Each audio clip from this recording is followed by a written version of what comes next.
شب قدر کے حوالے سے ایک دعا بھی بڑی مشہور ہے، اللہم انک عفو تحب العفو فاعف عنی۔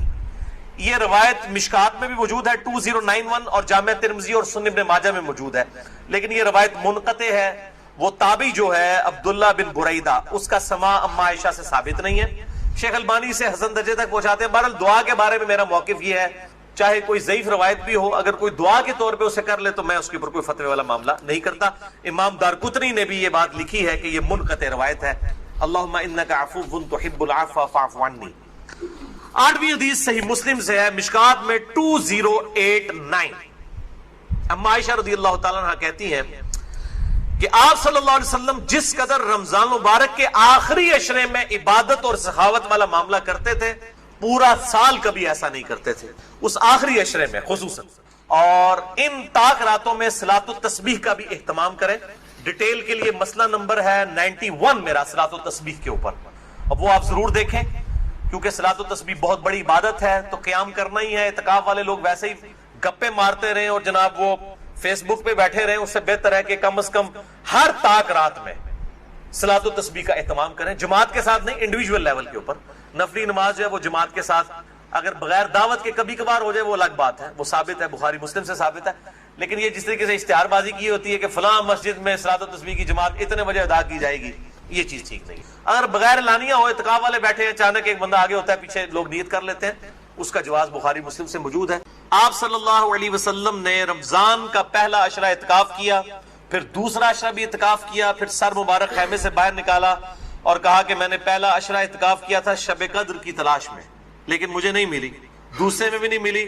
پھر ایک فرشتے نے آ کے مجھے خبر دی کہ اس کو آپ آخری عشرے میں تلاش کریں، اگر تم میں سے کوئی اعتکاف میرے ساتھ کرنا چاہتا ہے تو کر لیں۔ اور پھر آپ صلی اللہ علیہ وآلہ وسلم نے فرمایا مجھے خواب میں وہ رات دکھا دی گئی، اور اس میں مجھے رات میں وہ خواب میں دکھائی گئی، لیکن پھر مجھے بھلا دی گئی۔ سنقرئک فلا تنسى الا ما شاء اللہ، اے نبی ہم تمہیں پڑھائیں گے، تم کبھی نہیں بھولو گے مگر جب اللہ چاہے۔ بھلا دی گئی، اور اس کیوں بھلائی گئی وہ آگے بخاری کی حدیث بھی آ جائے گی۔ پھر بھلا دی گئی۔ بہرحال مجھے ایک بات یاد ہے کہ اس رات صبح کے وقت جب میں فجر کی نماز پڑھ رہا ہوں گا تو میرے ماتھے پر کیچڑ کا نشان ہوگا، یہ آپ کو خواب میں دکھایا گیا۔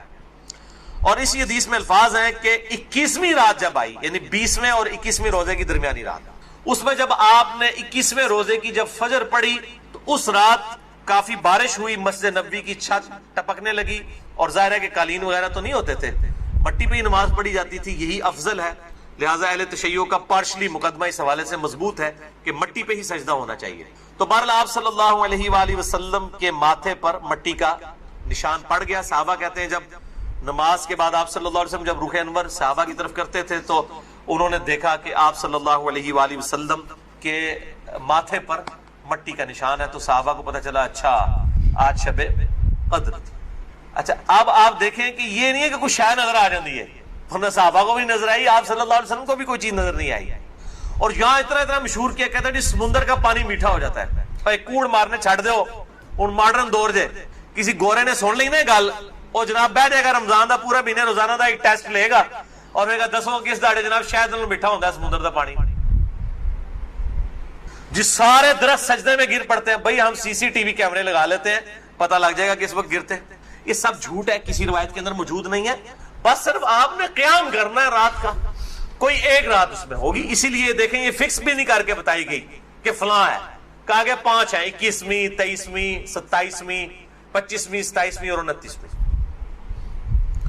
چوتھی حدیث صحیح مسلم سے عبداللہ بن انیس کی، مشکات میں 2087، اس میں بھی یہ پورا واقعہ ہے، لیکن اس میں الفاظ یہ ہیں، آپ دوسرے صحابی کہتے ہیں کہ وہ 23ویں شب تھی، ابو سعید خدری کہہ رہے ہیں وہ 21ویں تھی کیچڑ والی، اور عبداللہ ابن انیس کہہ رہے ہیں وہ 23ویں تھی، لیکن یہی دو اختلاف آ گئے، تو وہ 21ویں بھی ہو سکتی ہے، 23ویں بھی، 25ویں بھی، 27ویں بھی، اور اس کی حکمت کیا ہے بدلنے کی میں بعد میں بتاتا ہوں۔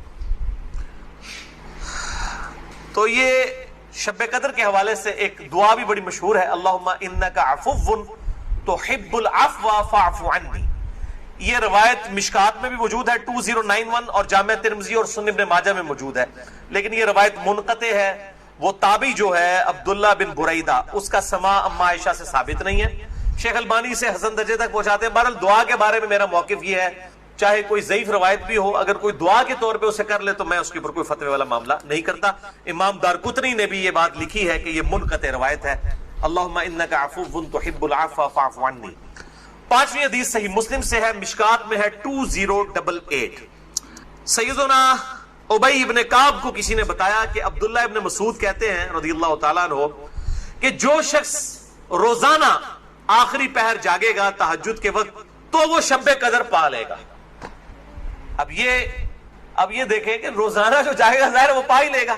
عبداللہ ابن مسعود کی جب یہ بات پہنچی ابی ابن کعب تک تو انہوں نے کہا اللہ تعالیٰ ہمارے بھائی پہ جو ہے وہ رحم فرمائے. انہوں نے شاید یہ بات اس لیے کہی کہ لوگ صرف اکتفا ہی نہ کر لیں رمضان کے قیام پہ ہی, اس لیے انہوں نے یہ بات کی ہوگی, ورنہ ہمارے بھائی عبداللہ ابن مسعود کو یہ بات خوب پتا ہے کہ شب قدر جو ہے یہ رمضان کے آخری عشرے میں آتا ہے. اور پھر انہوں نے کہا کہ میں اللہ کی قسم اٹھاتا ہوں کہ شب قدر جو ہے وہ 27ویں رات ہے. اور تابعی کہتے ہیں کہ انشاءاللہ کے بغیر قسم کھائی, کیونکہ اگر آپ انشاءاللہ کے ساتھ قسم کھائیں نا تو وہ قسم ڈاؤٹ فل ہوتی ہے کہ اگر اللہ نے چاہا تو. انشاءاللہ کے بغیر قسم کھائی جاتی ہے تو کنفرم ہوتا ہے کہ وہ بات ڈیفینیٹ کر رہا ہے, کرنے والا واقعی قسم کھا رہا ہے. تو پھر پوچھا گیا آپ کو کیسے پتا ہے کہ 27ویں ہے؟ انہوں نے کہا اس لیے کہ آپ صلی اللہ علیہ وآلہ وسلم نے ہمیں نشانی بتائی ہے کہ اس رات جب سورج صبح کے وقت طلوع ہوتا ہے تو بغیر شعاؤں کے ہوتا ہے, یعنی بالکل ٹکیاں نکلتی ہے. اور ویسے تو عموماً ویسے بھی ٹکیاں نکلتی ہے لیکن وہ شاید زیادہ دیر تک کے لیے ٹکیاں رہتی ہے. اب حالانکہ باقی روایتوں کے اندر 21ویں 23ویں بھی آیا ہے اور یہ قسم اٹھا کے 27ویں, تو اس سے مراد پھر تطبیق یہ ہوگی کہ جو انہوں نے پائی ہے وہ اس سال 27ویں کو آئی ہوگی, ورنہ تو یہ بدلتی رہتی ہے. چھٹی حدیث صحیح بخاری سے ہے, مشکات میں 2095 کہ آپ صلی اللہ علیہ وآلہ وسلم شب قدر کا دن بتانے کے لیے کہ آپ کون سی رات کو یہ آئے گی باہر تشریف لائے تو دو مسلمان آپس میں جھگڑ رہے تھے. یہ جھگڑنے کی نحوست دیکھیں. آپ صلی اللہ علیہ وسلم بھول گئے اور آپ نے فرمایا کہ مجھے اللہ نے بتائی تھی وہ رات لیکن پھر مجھے بھلا دی گئی, سنقرئک فلا تنسى الا ما شاء اللہ.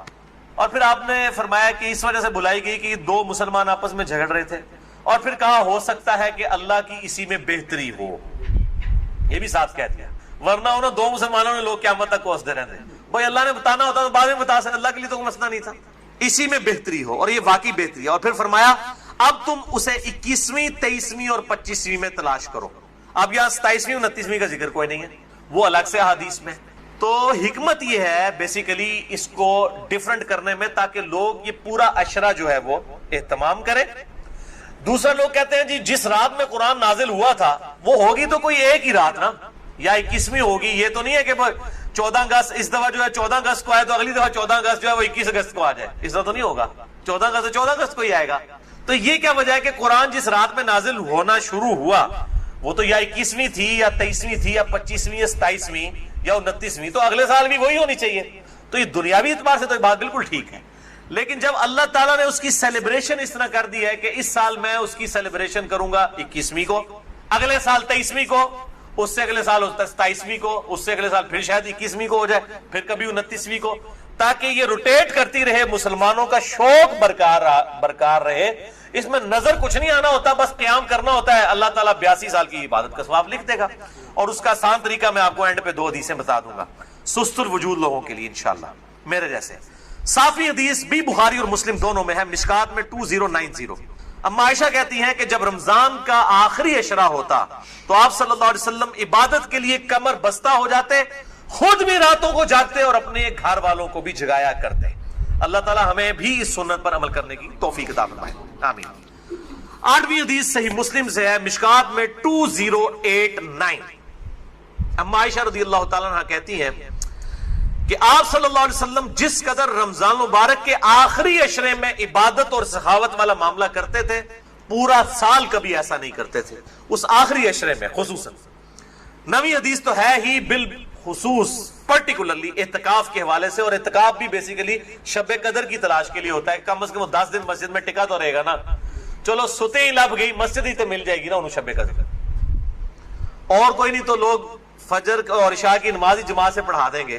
خراٹے لے رہے ہوں تو اعتکاف والوں کی تو ویسے ہی شامت آئی ہوتی ہے بیچاروں کی, اعتکاف والوں کو تو رات کو بھی نہیں سونے دیتے, اور درس بھی مجبوراً بیچارے اعتکاف والوں کو ہی سننا پڑتا ہے.